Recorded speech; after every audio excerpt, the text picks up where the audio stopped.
There is a moment in every human life when the weight of the world feels heavier than anything the mind can carry.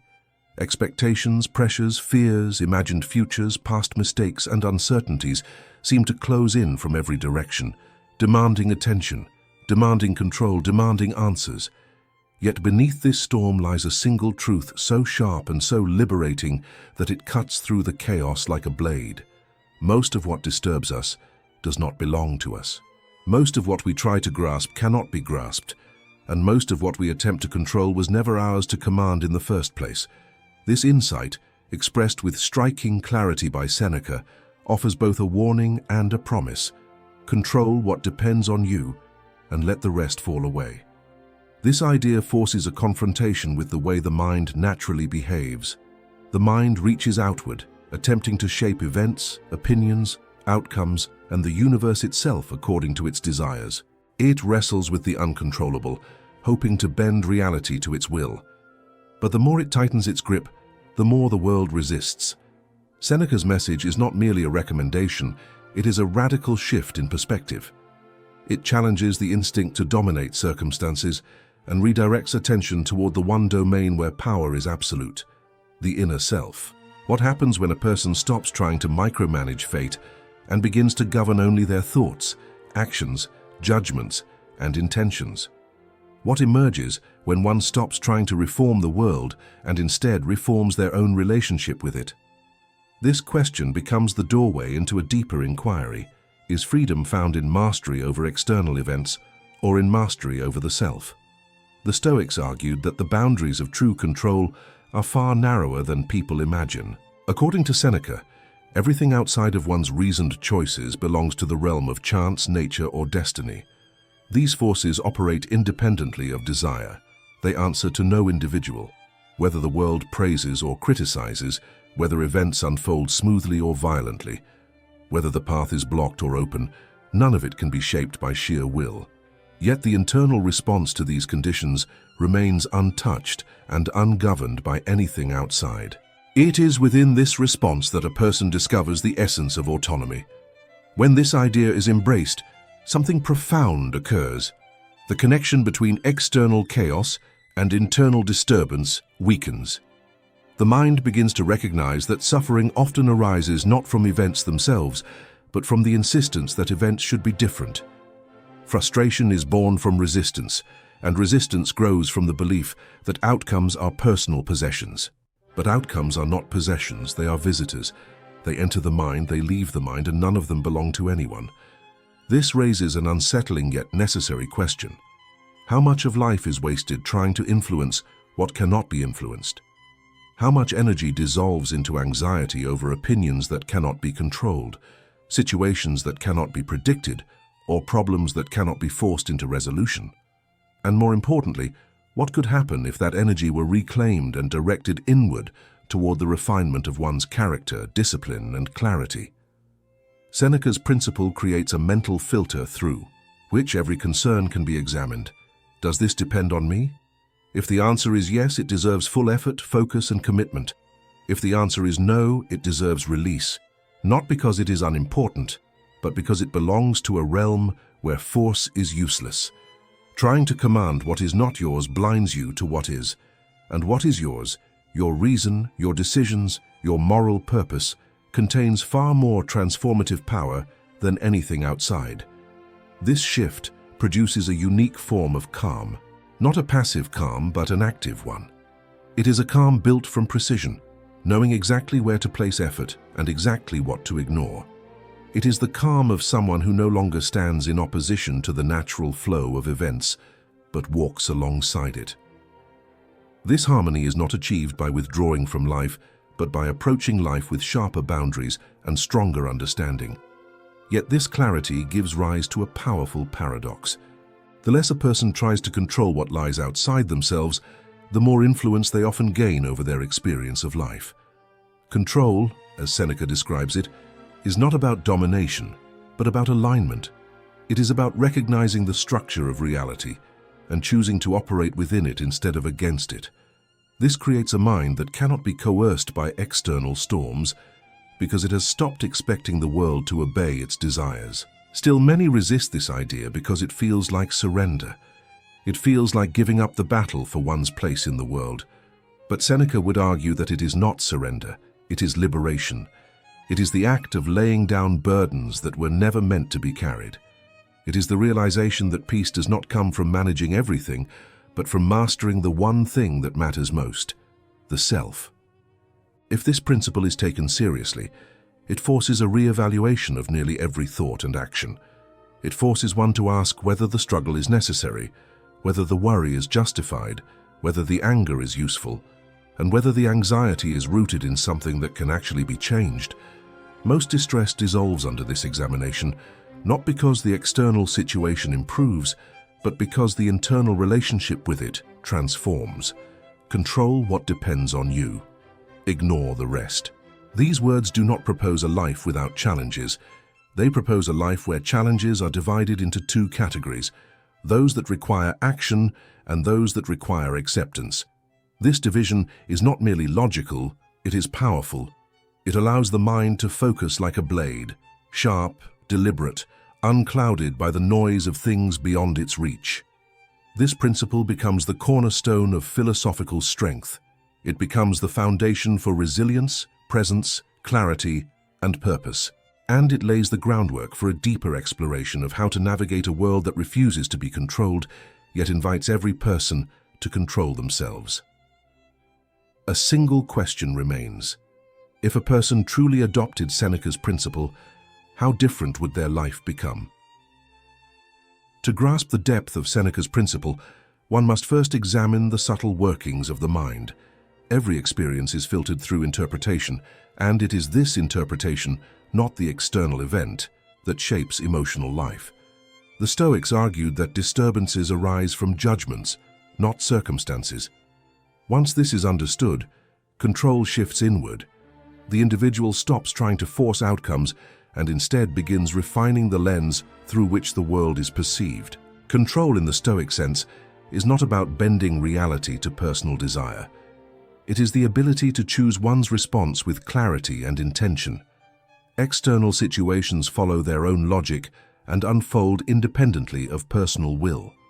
Weather, chance, opinions, and outcomes do not obey anyone's preferences. Yet the inner world, thoughts, choices, values, and actions remains untouched by these external forces. Here lies true sovereignty. When attention is reclaimed from everything outside, the mind grows sharper. Much of human anxiety comes from scattering mental energy across situations that cannot be influenced. The imagination wanders into the future, invents threats, anticipates failures, and rehearses fears. This projection weakens the mind by anchoring it in territories where its power is non-existent. Seneca's teaching draws a firm boundary. Attend only to what depends on you. Withdraw from the illusions of control. Focus on action, not outcome. This focus creates strength. Energy once wasted on worry is redirected toward discipline and understanding. Purpose becomes cleaner, choices become deliberate, and emotional life becomes steadier. Instead of reacting automatically, the mind responds thoughtfully. Instead of being dragged by impulses, it acts from reason. This shift does not reduce engagement with the world. It enhances it. Actions become more effective because they are not clouded by fear or expectation. Curiosity becomes an internal instrument. Rather than speculating about external possibilities, curiosity turns inward. Why does this specific situation unsettle me? What expectation have I attached to it? Am I trying to control something that does not belong to me? These questions dissolve confusion and reveal the roots of discomfort. They expose the assumptions that quietly shape reactions. As these assumptions are examined, emotional resilience grows naturally. Seneca's principle cultivates a precise form of peace. It is not fragile or passive, it is firm and grounded. When a person accepts that outcomes lie outside their domain, disappointment loses its sting. When they understand that external events do not define them, they stop resisting the flow of life. They adapt without collapsing, act without fear, and endure without bitterness.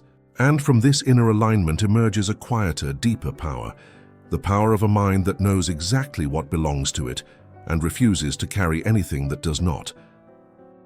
When Seneca urges the mind to control only what depends on it, he is not proposing a withdrawal from life, but an elevation of the self above its own confusion. The world is vast, unpredictable, and filled with forces that neither bend to desire nor pause for human preference. Yet amid this vastness, one domain remains fully accessible, the realm of one's own reasoning. By concentrating power here, the mind becomes a stable vantage point from which to observe the movement of events without being consumed by them. This creates a subtle but profound transformation in how one relates to uncertainty. Most people fear uncertainty because they expect security to come from predictable circumstances, but Stoic thought reverses this assumption. Security does not come from stable conditions, it comes from a stable inner posture. If the mind becomes steady, then uncertainty loses its power. Seneca's teaching becomes the anchor that prevents the inner world from drifting with every shift in the external one. Clarity begins with a simple distinction: what belongs to me and what does not. Thoughts, choices, intentions, effort, discipline, these belong to the individual. Outcomes, opinions, events, and the direction of fate, these do not.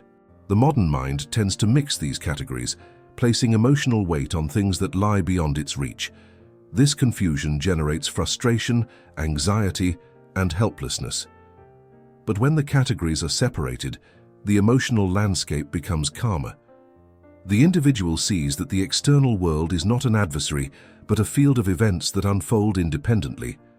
What matters is not domination, but orientation. This orientation turns life into a continual practice of internal alignment. Each moment becomes a test. Will the mind cling to the uncontrollable or return to what is truly its own? This practice sharpens awareness. The mind becomes more attentive to its own movements, more alert to the moment when it begins reaching outward for control. Through this vigilance, a deeper kind of strength emerges. A person who understands the limits of control does not shrink in the face of difficulty. They meet difficulty with precision. Precision is the heart of Stoic mastery. It is the ability to direct effort without waste, to act without confusion, and to confront challenges without being overwhelmed by them. This precision does not make a person indifferent, it makes them effective. They act where action matters and release what cannot be changed. In doing so, they conserve energy, avoid unnecessary conflict, and maintain their internal balance even when circumstances shift violently. Seneca's principle also changes the nature of ambition. Instead of chasing outcomes, the individual begins to value the quality of their own actions. Instead of seeking control over events, they seek excellence within themselves. This inner orientation produces a quieter, more authentic form of success, one not dependent on recognition or external validation. Effort becomes an expression of character, not a negotiation with fate. From this posture, even adversity becomes a teacher. When an outcome cannot be controlled, the mind can still shape its response. Every difficulty becomes an opportunity to refine discipline, courage, patience, or clarity. The external event may be fixed, but the internal meaning of the event remains open. This is where true influence exists, not in changing what happens, but in choosing what the event becomes within the mind. As this understanding deepens, the world itself begins to appear different. Events lose their power to intimidate. Uncertainty stops appearing as a threat and becomes a natural feature of existence. The individual no longer resists reality, but enters into cooperation with it. This cooperation is not passive, it is intelligent. It recognizes the boundaries of human power and uses them as a foundation for inner strength. The result is a mind that stands firm without becoming rigid. It adapts without losing itself. It acts without fear. It withdraws attention from illusions and invests fully in what is real. This is the quiet revolution Seneca proposes, a shift from external struggle to internal mastery. It is a philosophy that liberates without isolating, strengthens without hardening, and clarifies without limiting. To control only what depends on you is not a restriction. It is the beginning of a more focused, more intentional, more powerful form of living. It is the path to a mind that cannot be dominated by circumstance because it has learned to dominate itself. The culmination of Seneca's principle reveals a profound truth. Inner freedom is not achieved by mastering the world, but by mastering the self. When the mind withdraws its demands on external events, it discovers a space of clarity untouched by circumstance. This clarity becomes the foundation for a deeper transformation, one in which life is no longer seen as a series of obstacles to be controlled, but as a continuous interaction between inner intention and outer reality. In this interaction, the only constant source of influence is the individual's own reasoning. This understanding reshapes the meaning of strength. Strength is no longer the force required to bend events to one's will, but the discipline required to remain steady, regardless of how events unfold. This shift in definition releases the individual from the exhausting pursuit of dominance over outcomes. Instead, strength becomes self-command, the ability to think clearly, act intentionally, and maintain composure in the presence of unpredictability. This kind of strength grows naturally when attention is directed inward rather than scattered across uncontrollable circumstances. With this inner orientation, the mind begins to see that the world does not need to provide guarantees. It does not need to align with expectations or unfold according to preference. What matters is not whether conditions are favorable, but whether the inner self remains anchored. When the mind no longer relies on external stability, it stops fearing change. Change becomes part of the natural order of things, neither enemy nor ally, simply a feature of existence. This acceptance frees the individual from unnecessary suffering and opens the door to genuine presence. Presence is the state in which the mind engages fully with the moment without projecting into imagined futures. It is the condition in which attention rests on what can be acted upon now rather than what might occur later. Seneca's principle strengthens presence by constantly returning the mind to what depends on it. In the present moment, intentions can be shaped, choices can be made, and actions can be taken. Outside the present moment, nothing can be controlled. This distinction sharpens awareness and eliminates the mental noise that often clouds judgment. As awareness becomes more refined, the individual's relationship with difficulty undergoes a transformation. Difficulties are no longer viewed as threats requiring resistance, but as realities requiring understanding. Each obstacle becomes an opportunity to test the stability of one's inner posture. If a situation is beyond control, acceptance becomes the appropriate response.